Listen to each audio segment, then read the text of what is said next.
U.S. stocks extended this week's downturn Wednesday, closing with losses in a turbulent session as the possibility of sustained higher rates and weakening GDP weighed on investor morale. The S&P 500, GSPC, fell 0.2%, ending the day down for the fifth day in a row, while the Dow Jones Industrial Average, DJI, finished trading flat.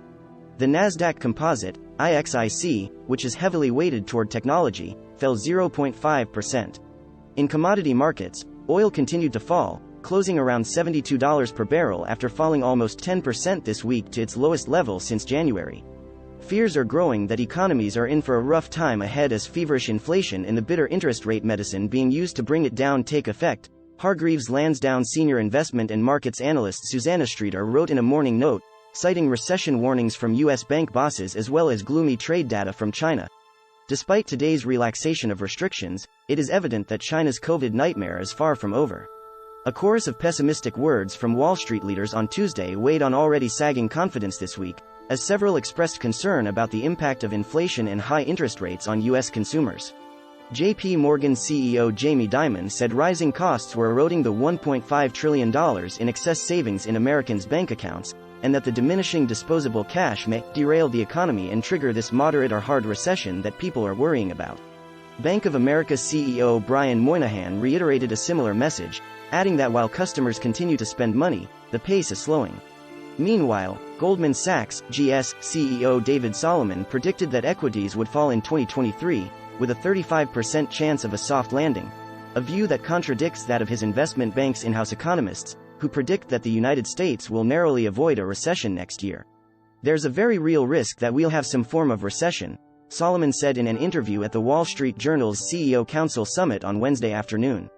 Reports that China's government will relax some zero-COVID requirements appeared to disappoint investors who were balancing loosening restrictions against economic statistics from the country that showed decreasing imports and exports in November.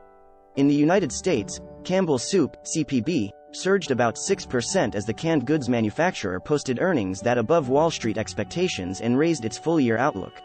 Soup sales in the United States increased 11% due to increased demand for ready-to-serve soups, condensed soups, and broth, according to the firm, reflecting a recent move among consumers to value food purchases as inflation continues to weigh on households.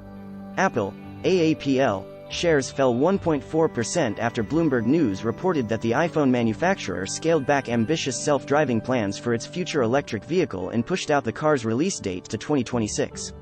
Bloomberg also reported Wednesday morning that Murata Manufacturing, a mobile industry bellwether, anticipates Apple to significantly decrease production plans for the iPhone 14 because of declining demand. Carvana, CVNA, an online used car dealership, was again in the spotlight after its stock dropped about 43% after the business's main creditors reportedly signed an agreement to participate in future restructuring negotiations as the company faces mounting bankruptcy danger. Carvana, CVNA, stock soared Wednesday as the online vehicle retailer's biggest creditors allegedly agreed to engage in potential restructuring negotiations as the company threatens bankruptcy. On Wednesday, the company's stock dropped over 43%. Bloomberg News reported Tuesday, citing people familiar with the situation, that a group of Carvana's 10 largest lenders, who hold around $4 billion of the company's unsecured debt, have agreed to work together in the event of a restructuring. The report lists Apollo Global Management and PIMCO as creditors. It should be noted that Apollo Global Management owns Yahoo! PIMCO and Apollo did not respond to requests for comment. Carvana did not respond immediately to Yahoo Finance's request for additional information. Following the announcement of the agreement, Wedbush analyst Seth Basham downgraded the stock to underperform and lowered his price objective to $1 from $9, citing growing insolvency risk for the company. This creditors' step will help avoid the infighting among lenders that has occurred in other recent restructurings, Basham wrote in a note.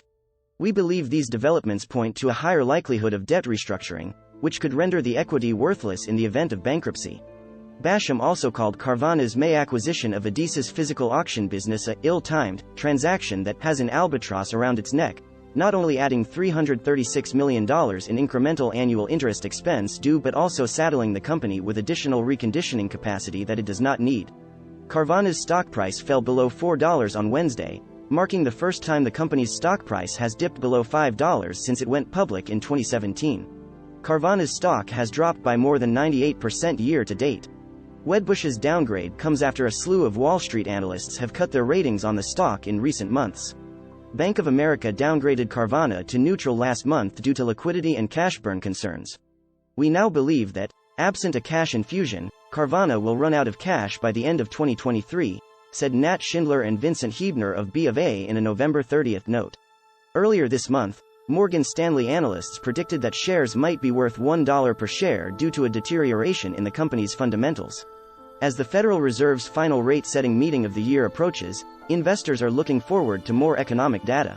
Weekly jobless claims, producer price inflation, and consumer sentiment readings are due later this week, but the most important data point for clues on the Fed's interest rate direction is the Consumer Price Index, CPI, which is due out Tuesday, the same day U.S. central bank officials begin their final two-day rate-setting meeting of 2022.